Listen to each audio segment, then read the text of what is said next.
All right, guys, looking for another home game. The atmosphere has been tremendous in the stadium. Hopefully the fans will come out and be loud again. That was a big help last week against San Diego. What allowed your pass rush to be so effective on Thursday? I just think the rush and the coverage element it always works hand in hand. I think we did a really good job both areas. Guys play with a lot of energy. We got them in some good situations to rush, really first and foremost. And then, at the end of the game, you're looking to close out the game. I think it's like the third game we've been on defense. We've closed the game out. Once in Chicago, really Indianapolis, Detroit, and really that game. So it's good to see. How would you guys handle the nickel or the slot corner job if LaMarcus isn't able to go this week? Yeah, Nevin Lawson's been playing in there. Daryl can play, so we'll have multiple guys in there. So we train those guys to play all, inside and outside. So it shouldn't be much of an issue. Yeah. Looking progressively to get him more, just to even, I know your situation's going to require, but just to get a look at him. Yeah, with some of the guys we have down, he's going to have to come in and play some more. So obviously we were able to get him in there at the end of the game. Guys were getting worn out a little bit at the end, so we put him in there, and he did a good job for us. Your first impressions would be on Jordan? He's a good-looking rascal. This guy is big, long. He's getting into football shape. He should really help us out. He's real smart. He's picked up the playbook quick. So he's been in there working with the first team on some of the stuff today. So he's been impressive. Today was more of a get-after-it day, I guess, than yesterday, the way Greg described it. They used Wednesday as kind of a setup day. So how did Jordan look today when you really got after it more? Yeah, we basically get a lot of reps on Wednesday, a slower teaching tempo, and then Thursday we really ramp it up with some different situations, first and second down, third down. So we were able to rush one-on-ones today, which was good for him. What about DJ Swearinger? How does he look his first couple practices? He's done good. He's a smart guy. He's been in the system, kind of, he coming from Arizona. Vance Joseph is the defensive coordinator there. He was my secondary coach when I was in Cincinnati, so he's used kind of the same terminology. So when we got him here, I was like, hey, this is this coverage, this that coverage, and he shook his head, yeah, I got it. So that was helpful. And he's a smart guy to begin with, so he's picked it up real good. Do you anticipate that he may play this week? I do. All hands on deck this week with the guys we got. How's the quarterback look and the offense with Zach Taylor as opposed to what you've seen in past years when they Cincinnati? The quarterback, we had him at the Senior Bowl. He was impressive there. He did a pretty good job there against Baltimore. So, he's made some good throws under duress. He can move around the pocket some. He can check some stuff at the line of scrimmage. So it's going to be a good challenge for us. They got a good team over there. I don't care what their record says. Nixon's coming off a pretty good game Yep. after a slow start, and Gordon did get you a little last week for your run game, more than has been earlier this year. Was there an issue there that you saw?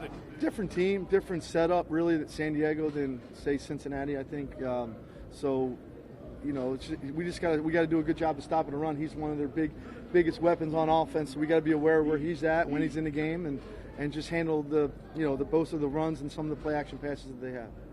We asked about Farrell a lot, but was there anything from Thursday's game and Thursday's production that he can build upon, or anything special or unique about that one? Yeah, he needs to keep it going.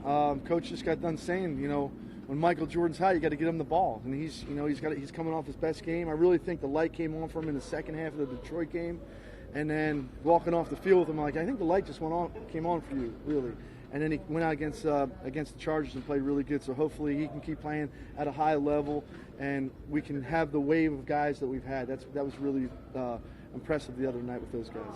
What was it that made you think that the light maybe came on in the second half? You can just tell with the look in the guy's eyes. When he starts making plays, you can start saying, "Hey, I'm starting to figure this out." And it's the look in the guy's eyes and the way he's handled himself. And he came out the other night and played really good. So hopefully he can keep that up. I feel like the last two games he was playing a majority outside, whereas earlier he was shifting inside a little bit. Was that a decision that you guys made? Well, with Arden down, he went outside some, and we had 4 ends up, so we were just rolling them through, kept keeping those guys fresh. And we got to do a good job on first and second down to get them at bats on third down. So hopefully we can continue to do that. It's been at a lot of different position groups, but bringing guys in mid-season or even after we've turned in the halfway point, Yep. in terms of position coaches to get these guys ready? Like how much extra time is involved to try to get these guys ready as fast as possible and get them competent in your system? More than you think. You know, when you really look at the first game, you had Joseph and Abram as the safeties, and you had Conley and Worley as the corners, you had Burfict as the Mike linebacker, Art and Key is in there in the end. So we've had a lot of guys at all three different levels that we had to come in and bring in and get ready to play. So, you know, you got, you know, safeties, you got Compton, you got Deion Jordan coming in here. So it's, you know, the coaches have done a tremendous job getting these guys ready to play, getting them to understand how we do it, the technique, the footwork, all that stuff. Not just the call and, hey, this is where I go, but how to do it the right way. So that, you know, the coaches deserve a lot of credit for that. Could you see Jordan playing on Sunday? Absolutely. I think it's a very good chance he makes his Raider debut. Wow. Yep.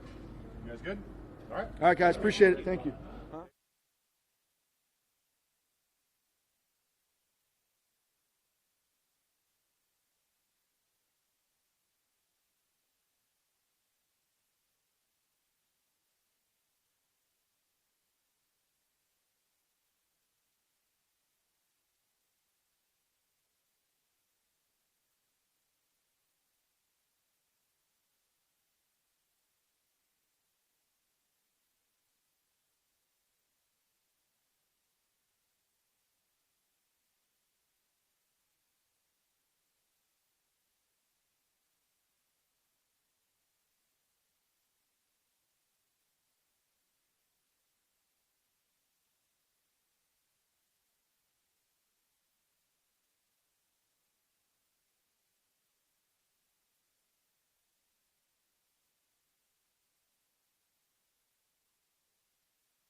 No, I will.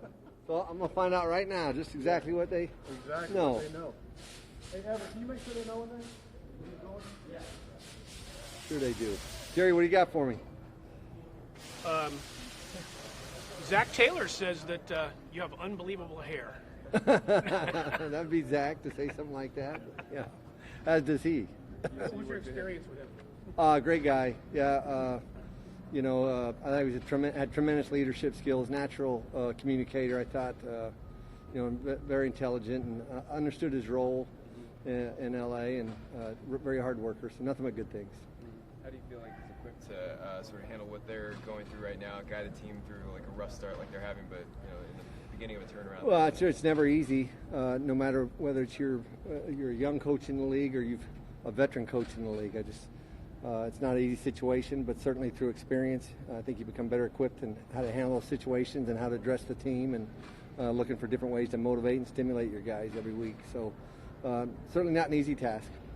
You obviously went through this a few years ago. Will reminded me that at one point of the 0-10 season. How did you keep? Derek was a rookie then, and how did you try to keep these guys Well, that's going? the challenge, Jerry, and it's every week. It's more of the above the neck work on the players to keep their minds in it and to let them know there's something better coming at the end, and that's again, it's easier said than done, but that's part of your job as a coach is to continue to motivate your players to try to play to their best of ability. So just trying to find different ways and find some positives to build upon each week.